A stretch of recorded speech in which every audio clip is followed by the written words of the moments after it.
Hey everybody, I'm Paul. I'm a coach and best-selling author of the book Full, and today I want to talk about the cure for weight loss advice. There's a good chance that you're searching for weight loss advice online and maybe it doesn't work at all, or it works for a little while and then it doesn't, and you find yourself stuck in the same patterns. And maybe you feel like you're just trying to find that one piece of information or wisdom that'll sink in. So today we are going to talk about some of the reasons that weight loss advice doesn't work for people and the cure for it. And the first thing we're going to talk about is you need to learn to relate to food beyond just dieting. Now, this can sound extremely paradoxical, but a lot of people reduce food down to just, can they have it for the diet or can they not have it? Is this okay to eat or is it not okay? And it pretty much dulls all the other reasons to eat. But of course, your body and your mind don't play ball with that. So when you think about, can I eat this? You might be thinking about it through the lens of calories. But you have to think about food through the lens of, what textures do I enjoy? What tastes do I want? Is this the right decision for this moment? If I take a slice of pizza, is that the right choice? Well, it really depends. If I'm on a date night, maybe. If it's breakfast, maybe not. The problem with narrowing down food to just what you're allowed to eat versus what you're not allowed to eat, you create this very black and white, all or nothing thinking around food, and you're going to find yourself rebelling.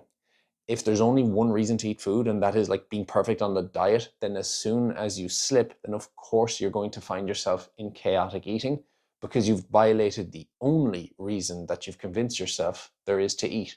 A really balanced relationship with food, of course, includes nourishment, but it has to include things like spontaneity and pleasure and things of that nature. The second thing is, you have a relationship with yourself that is not fundamentally working. There's no quick fix, and yet in a weird way, transformation can also be instant. Behavior change might take a while, but perspective change can happen in an instant.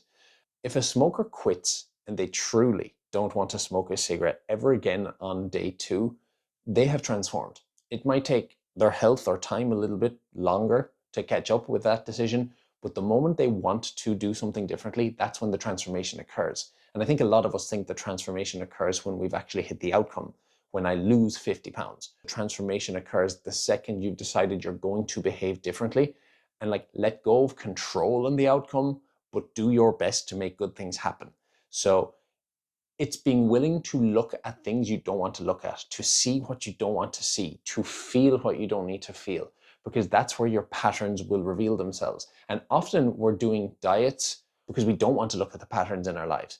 We find it easier to take external validation from somebody or something else to tell us we're doing a good job than it is to take autonomy and strive to figure this out for ourselves. And I think that's why a lot of people stay stuck. I can't tell you the amount of people that have hired me that have said, I did really well on this particular 8-week plan, and then as soon as I stopped, the weight just piled back on, or my eating was chaotic. You're relying on external validation because you haven't changed how you relate to yourself. And how you relate to yourself is reflected by the patterns in your life and by the way things are going. So that's the second thing. The third thing that I want to talk about is, you're trying to solve the wrong problem. When you look at fitness information, diet information, a lot of it is coming from a very holier than thou place. It's coming from people that are placing themselves above you. And unfortunately, muscles and fitness carry a lot of clout. But for all those messages that you see from people, you don't see moments when they're avoidant. So it's easy for these people to convince you they have some special insight or information or willpower, because they're just keeping their flaws out of sight. It's so easy to flaunt what's already inside your comfort zone. But so many of the people that you're listening to are just extremely avoidant in other areas. And in some ways, fitness and dieting has become a coping mechanism for dealing with whatever shame or terror that they're actually wrestling with. And then that gets projected onto the world at large through Instagram and social media and things of that nature. And then of course people pick it up. So you have a perfect formula. You have somebody spreading a message which is accompanied by shame, and then you have the person reading or listening who's already probably ashamed of themselves, who's now picking up that message and then carrying that shame as their own. How do we block that message from coming our way? Because the key characteristic of shame is that it will stagnate us. It will make us do more of what we're ashamed of. Take somebody who's embarrassed about their body. They might want to escape judgment about eating, so they eat in secret. But then that pattern slowly destroys them. Instead of food being just food, it takes on a new meaning about self-worth and failure. And so the real one of the real cures for weight loss information is to change the meaning and change the experience. If you're always waiting to fail, if you're catastrophizing overeating, if there's something, one decision you can do that has you on the edge of catastrophe, then that is going to happen. You're going to create the conditions that you're afraid of. So we need to change the meaning. Food doesn't mean that you're a bad person, no matter what kind of food, no matter if it's the least nutritional thing on the planet.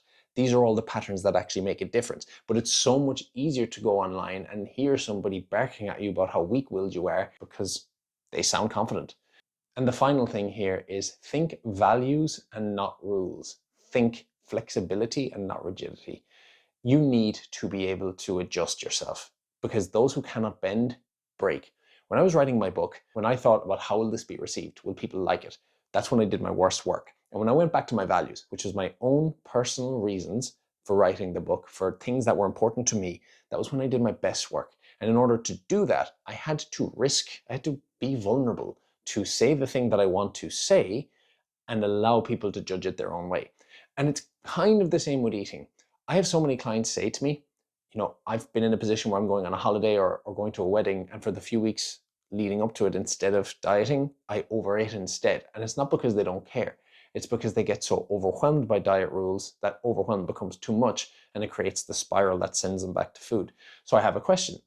If you could have the feeling you want, no more bloating, worry, anxiety, regret, but you could not lose body weight, how would you eat? That question can become so unsettling for people because they've tied their identity so much, or at least their self-worth, to weight loss that the idea of letting it go for a moment feels so unsettling. Because the paradox is, if you can't imagine being in a phase of eating where weight loss isn't actually the outcome, you're not going to be effective at losing body weight. Just to add one extra point that I hadn't planned on, that then primes other people to come online and say, well, all weight loss is terrible, you shouldn't pursue it, you should just accept yourself as you are, because that's currently where they're stuck. People tend to fill in the blanks based on where they're stuck in their own life. And there's nothing inherently wrong with weight loss. If you can truly own your wants and own your needs in life and be okay with that and be fully honest with yourself, then you can take the necessary steps to make it happen. I have had so many clients in the past that have been listening to so many other opinions that they haven't actually known what they thought about this. And in so many cases, when we begin to improve the relationship with food and work on body image, it is when the body begins to adapt naturally as a consequence of better behaviors. For a lot of people, it adapts and it goes to where they want it to, and for others, it doesn't. And maybe in the future, they're able to pursue weight loss with a much calmer mind. Because if you don't develop that calmness and if you don't develop that peace, you'll never develop the traits of someone who can actually lose body weight successfully. Because planes that land safely don't make the headlines. So whilst you're always priming yourself for catastrophe, it's going to happen. So right now, take a moment, ask yourself, what do I need to see? What do I need to feel? What do I need to notice? How am I ignoring the patterns in my life? If you can pay attention to those things and make certain feelings that you're afraid of safe to exist, you will get more insight about yourself there than any piece of information I or anybody else could ever give you. That's it for this video. Thank you so much. I hope it's been useful, and I'll talk to you on the next one.